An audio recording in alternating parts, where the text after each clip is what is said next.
before I complain to neighbors.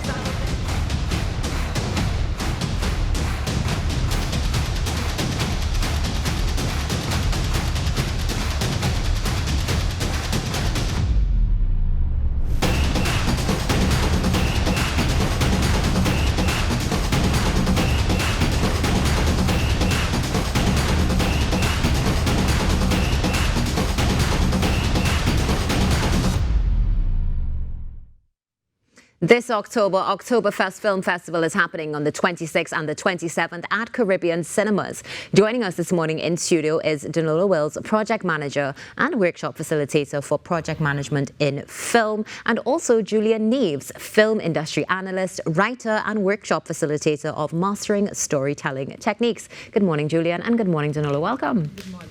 Good morning, Natasha. Thank you for being with us this morning on the show. It's a pleasure to have you. Danola, I would like to start with you. It's quite interesting because we don't necessarily think about project management and risk management when it comes to film. Would you say these are critical skills for filmmakers, and why? Right, so project management and risk management are critical skills, especially in Trinidad and Tobago, where filmmakers have to deal with limited budget as well as tight resources. Project management allows the filmmaker to be able to properly plan their tasks, their schedules, as well as their budget, to be able to more effectively bring their vision from script to screen. And what the risk management does, it allows the project, it allows the filmmaker now to be able to foresee and put mitigation plans in place, to be able to deal with risks. So when issues come up, let's say you have weather delays, or you may have technical difficulties, they have a backup plan to be able to facilitate that. So in essence, project management and risk management helps form a smoother production line for the film industry and the filmmaker. Now, of course, to ensure that you have a smooth production line, Julian, you need to ensure that you know what's going on with your storytelling, right? So what would you say is one of the critical elements of storytelling that you need to be able to put forward? I think a critical element is fleshed out characters. Okay. I think, and it's something that we do see a weakness in. I think sometimes filmmakers, they have a great idea, they jump in and they say, okay, they have characters for the plot, but they don't spend time to kind of flesh out the characters. And I think in some of the better films we've seen locally, I would say like The Cutlass, that thriller that we had, that you felt the characters, you knew who they were, and that helped drive the story. And yeah, so I think that is one critical element that we probably need to work on a little bit more. Okay, great. And, you know, you are doing the art of storytelling and more for your workshop. What are some of the key areas aside from that you want to focus on when it comes to really enhancing filmmakers and their vision? Well, I think one thing I want to focus on, and it's from my own personal experience, is that to let them know that outside they are interested in our stories. I think that sometimes we try to copy a lot what we see from Hollywood, and sometimes even Bollywood or even Nollywood. But I think we have so much rich culture and so many things we can tap into, and we're seeing some of it, you know, in little spots and so forth. But I will tell filmmakers, don't be afraid to tell local stories, because there's such an appetite for it, and when it goes outside, they're like, yes, we want more, we want to get immersed in this Trini culture that we know nothing about. So that is something I will be focusing on. Agreed, and absolutely beautiful. Danola, in your session, what are you going to focus on with participants specifically? We're focusing more on scope, schedule, and budget. You know, scope is like your what it is you're going to do, so that they'll be able to know what is in the scope and what is outside the scope to be able to stay online. The schedule gives them an idea of how long the timing that they have and how the task will be aligned, so they know not to run out of time, that will cause overruns.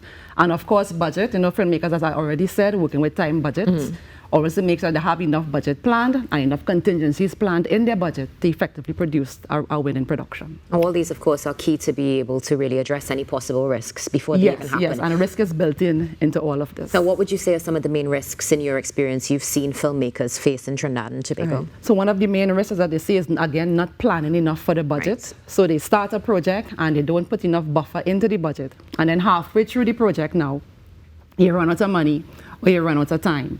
So they need to make sure that they have a proper planning before with their budget, so not to be able to end up in issues, that they're still able to produce a good production. Yeah, definitely something that's quite important. What about mistakes when it comes to storytelling? Are there any mistakes? Well, to jump off what you were saying, in terms of planning, what I've found is well, again, we have filmmakers, they kind of jump into a project, they have a great idea. But what we fall on a lot is in endings.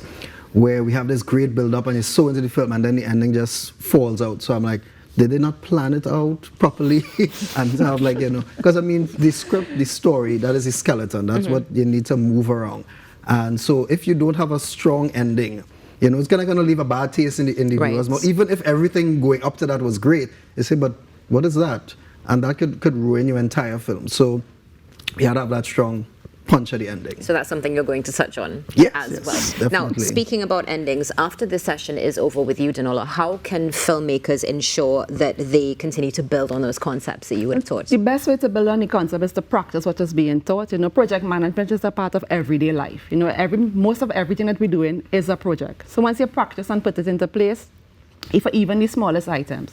Also critical that people need to remember is also their risk management, because there's an area that most people don't think about. As he said, people jump into projects without even studying how they're going to finish it. So your risk planning now, you will not be able to see the end and forecast. Also networking, also make sure they network with existing filmmakers, so they're able to learn from what works and what doesn't work, and able to now apply the lessons learned going forward to create better productions in the long run.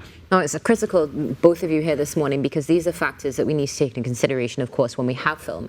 And we know that with the Film and Folklore Festival on an annual basis, there are always some incredible films that we get to see. And as you would have mentioned, coming off the throes of things like The Cutlass and so much more. Now, let's talk about this year's film festival. What themes are there that we can enjoy?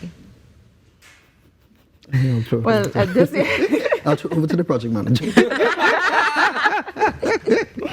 Well, I know we have some local films, as well as we have some international and some regional films. Okay. We also have some films, I believe, from Jamaica and from Barbados. Okay. So we have a wide range of articles coming forward today in this year's production. Now that's fascinating because, so with this, is it open to anybody throughout the region or just Trinidad and Tobago? It's open to anyone throughout the region. Okay. Anyone can apply on the Film and Folklore website. So something that you both would have mentioned is essentially risk, mistakes, and how we can work together to really push our uniqueness, our Caribbean identity. Is it something that you've noticed regionally with filmmakers that we do see the same sort of issues taking place? Yes, like what he said, most people jump in and then they can't finish. So the risk planning now, they're able to add a little more effort into the pre-production planning, so you're able to be able to see the whole thing through before they even finish it. So we want the filmmakers to know to practice forecasting into the film, from the script to the screen, to be able to have a strong finish. Sounding like sales forecasting. Okay, Julian, how can we in the Caribbean make our films more appealing to every audience, would you say? Well, as I mentioned before, kind of being true to our identity as well too. Definitely production value.